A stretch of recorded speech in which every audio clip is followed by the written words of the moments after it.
তার গরবারি কিনা দানের কথা শুনিয়া যারা ওরে দান করে না মরবে যেদিন বুঝবে সেদিন লাভ হবে না ঠিক কিনা এই আজকে সস্কা দানের কথা শুনিয়া যারা ওরে দান করে না মরবে সেদিন কাঁদবে সেদিন লাভ হবে না। ইউসুফ ফরাজির মা 500 টাকা দান করেছে। আগে দান করেছে কতগুলো টাকা? আগো 1 পলিটিন টাকা। ইউসুফ ফরাজির মা বাড়িতে মহিলারা সহ আগে দান করেছে 1 পলিটিন টাকা, এখন আবার নগদ 500 টাকা দান করেছে। আল্লাহ তুমি তার দানকে কবুল ও মঞ্জুর করে নাও, জোরে বলেন আমিন। দানের সবকে সোনার মদিনে পৌঁছে দেন, জোরে বলেন আমিন। আল্লাহ লক্ষ কোটি কোটি টাকার মালিক বানিয়ে দেন, জোরে বলেন আমিন। আল্লাহ ওই সংসারের মধ্যে ওই ফ্যামিলির মধ্যে ছোট বাবুদেরকে ছোট ছোট ছেলে মেয়েদেরকে বৃদ্ধা সহ সকলকে সমস্ত জ্বর রোগ হঠাৎ মুসিবত থেকে আপনি কুদরতিতে হেফাজত করে দিবেন আমিন।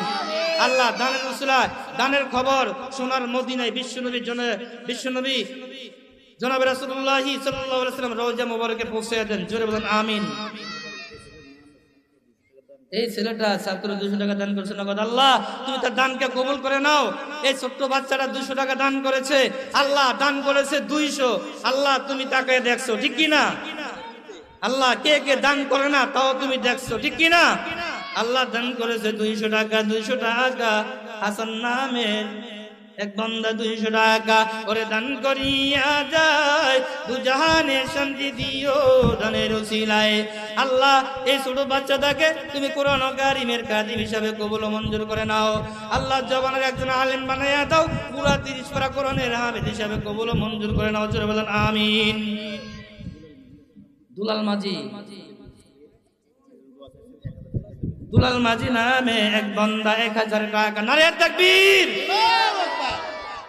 আমি আল্লাহু আকবার আসতে বলে কিন্তু কিলামো নারে তাকবীর। নগদ দান করেছে 1000 টাকা। দুলাল মাঝি নামে এক বান্দা 1000 টাকা নগদ ওরে দান করিয়া যায়, দুজাহানে শান্তি দিও দানের উসিলায়। আল্লাহ নগদ 1000 টাকা দান করেছে। আল্লাহ তুমি তার দানকে কবুল ও মঞ্জুর করে নাও। দানের কবর সোনার মদিনায় পৌঁছাইয়া দেন। আল্লাহ 1000 টাকার উসিলায় 1000 কোটি টাকার মালিক বানিয়ে দাও, জোরে বলেন